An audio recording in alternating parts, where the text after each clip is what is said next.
నమస్తే అండి. ఈ రోజు అయితే నేను చూపించబోతున్న రెసిపీ వచ్చేసి నెత్తాలండి. నెత్తాలు అంటుంటారు కదా, దానితో చేసే ఇగురు అండి.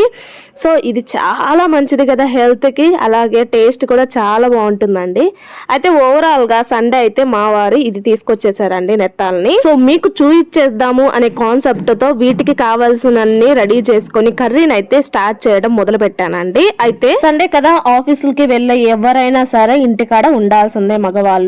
సో నేను కర్రీ చేయడం స్టార్ట్ చేయగానే కర్రీ ప్రాసెస్ అయిపోయిందా అని చెప్పి వచ్చేసారండి. అప్పుడే ఎలా అయిపోతుంది అని చెప్పగానే ఎంతసేపు చేస్తా, ఫాస్ట్ గా చేయాల్సిందే అని చెప్పి జోక్స్ అయితే వేయడం స్టార్ట్ చేశారండి. ఇద్దరం అయితే చాలా జోయల్ గా ఉంటామండి, సరదాగా. సరిపోని ఎలానో వచ్చేసారు కదా, నేనైతే వీడియో షూట్ చేసుకుంటాను, మీరైతే కర్రీని నేను ఎలా ప్రిపేర్ చేయాలో చెప్తుంటాను, ప్రిపేర్ చేయండి అని చెప్పగానే ఇమీడియట్ గా కిచెన్ లో నుండి అయితే జంప్ చేశారండి. మనం ఊరుకుంటామా? మనం ఒకసారి ఫిక్స్ అయిన తర్వాత అది జరగాలి అనిపిస్తుంటుంది కదా. ఎలా కోలా ఆయన అయితే ఒప్పించేసి స్టార్ట్ చేసేసామండి. అయితే ఈ కర్రీ ప్రాసెస్ వచ్చేసి పూర్తిగా నేను చెప్పినట్లే చేశారండి. సో ఈ కర్రీ ప్రాసెస్ వచ్చేసి స్టవ్ మీద ఒక కడాయిని పెట్టుకొని దానిలో ఒక 2 టేబుల్ స్పూన్ వరకు ఆయిల్ ని యాడ్ చేసి, దానిలో 2 లవంగాలు, 2 మిరియాలు, కొంచెం చెక్క యాడ్ చేసి, దీనిలోనే ఒక 2-3 ఆనియన్స్ ని స్మూత్ గా గ్రైండ్ చేసి పెట్టుకున్నానండి. సో ఆనియన్ పేస్ట్ ని యాడ్ చేసి, ఆనియన్ పేస్ట్ అనేది పచ్చి వాసన పోయేంత వరకు చక్కగా వేయించుకోవాలండి. ఆనియన్ పేస్ట్ అనేది ఆల్మోస్ట్ పచ్చి వాసన పోయిన తర్వాత దీనిలో 1 టేబుల్ స్పూన్ వరకు అల్లం వెల్లుల్లి పేస్ట్ ని యాడ్ చేసి, అల్లం వెల్లుల్లి పేస్ట్ కూడా పచ్చివాసన పోయేంత వరకు చక్కగా వేయించుకోవాలండి. సో అల్లం వెల్లుల్లి పేస్ట్ యాడ్ చేసిన తర్వాత కరివేపాకు రెమ్మల్ని, పచ్చిమిర్చిని అవన్నీ యాడ్ చేయమన్నానండి. మా వారైతే సరే ఒకటి యాడ్ చేసి మొత్తం కలిపి ఇంకోటి యాడ్ చేసి పర్ఫెక్షన్ ఉండాలి అని చెప్పి డైలాగులు అయితే కొడుతున్నారండి.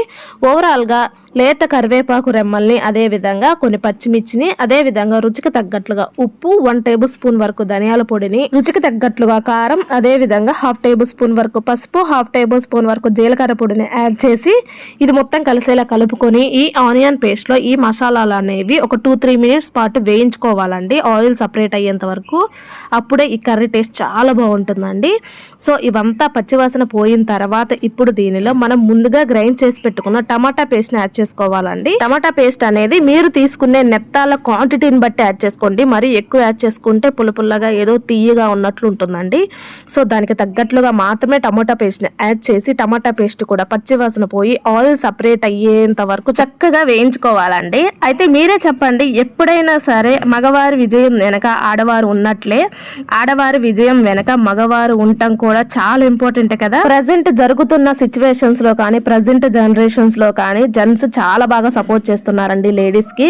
సో లేడీస్ కి అయితే ఏదో ఒకటి చెయ్యాలి అనుకుంటుంటారు, వాళ్ళకైతే చాలా బాగా సపోర్ట్ చేస్తున్నారండి హస్బెండ్స్. మా వారు కూడా నేను చెయ్యాలనుకున్న వాటికి చాలా బాగా సపోర్ట్ చేస్తుంటారండి. సో ప్రతి ఒక్కరు అలానే సపోర్ట్ చేయాలని కోరుకుంటున్నాను. సో టమాటా పేస్ట్ అనేది పచ్చివాసన పోయి ఆయిల్ సపరేట్ అయింది కదా, ఇప్పుడు దీనిలో ఒక 2-3 టేబుల్ స్పూన్ వరకు చింతపండు వాటర్ ని యాడ్ చేసి ఒక 2-3 మినిట్స్ పాటు కుక్ చేసుకోండి. సో మాడిపోకుండా చెక్ చేసుకుంటూ కుక్ చేసుకోండి. అదే విధంగా చింతపండు వాటర్ కూడా యాడ్ చేసిన తర్వాత నెత్తాలు కుక్ చేసుకునే విధంగా తగినన్ని వాటర్ని యాడ్ చేసుకోండి. సో నేను తీసుకున్న నెత్తాలకి నేను ఒక 2 గ్లాసెస్ వరకు వాటర్ని అయితే యాడ్ చేసి మొత్తం కలిసేలా కలుపుకొని, ఉప్పుతో పసుపుతో శుభ్రంగా వాష్ చేసి పెట్టుకున్న నెత్తాలని, నీట్గా రెడీ చేసుకున్న నెత్తాలను అయితే యాడ్ చేసుకుంటున్నానండి.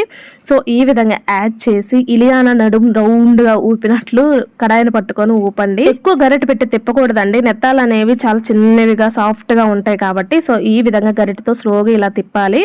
సో ఈ వాటర్ కన్సిస్టెన్సీ అనేది దగ్గర పడి నెత్తాలు అలాగే ఈజీగా ఉడికిపోతాయండి. అదే విధంగా మంచి గ్రేవీ కన్సిస్టెన్సీ వచ్చేంత వరకు కుక్ చేసుకోవాలండి. చూసారు కదా, ఈ విధంగా పర్ఫెక్ట్ గా కుక్ అయిన తర్వాత ఇప్పుడు ఒకసారి కడాయిని పట్టుకొని రౌండ్ గా తిప్పి, చివరిగా మంచి టేస్ట్ కోసం ఒక చెక్క నిమ్మరసాన్ని, సన్నగా చాప్ చేసి పెట్టుకున్న కొత్తిమీర, అదే విధంగా 1 టేబుల్ స్పూన్ వరకు గరం మసాలాని యాడ్ చేసి మొత్తం కలిసేలా కలుపుకొని సర్వ్ చేసుకోవడమేనండి. వేడి అన్నంలో తింటుంటే ఉంటుందండి, చాలా బాగుంటుందండి. మా వారు ఎక్కువ నెత్తాల్ని తేవడం జరిగిందండి. సో సగం వరకు కర్రీని, సగం వరకు ఫ్రై చేయడం జరిగిందండి. సో స్టఫింగ్ ఊడిపోకుండా పర్ఫెక్ట్ స్ట్రక్చర్ తో రావాలి అంటే నెత్తాల్లో ఫ్రై ఫుల్ వీడియో ఉంటుంది, చూసేయండి. ఈ వీడియో మీకు నచ్చినట్లయితే తప్పకుండా లైక్ చేసి మీ సపోర్ట్ ని నాకు తెలియజేయండి. ఇలాంటి మరెన్నో సూపర్ టేస్టీ రెసిపీస్ కోసం లైక్ చేయండి, షేర్ చేయండి, సబ్స్క్రైబ్ చేసుకోండి. Thanks for watching this video.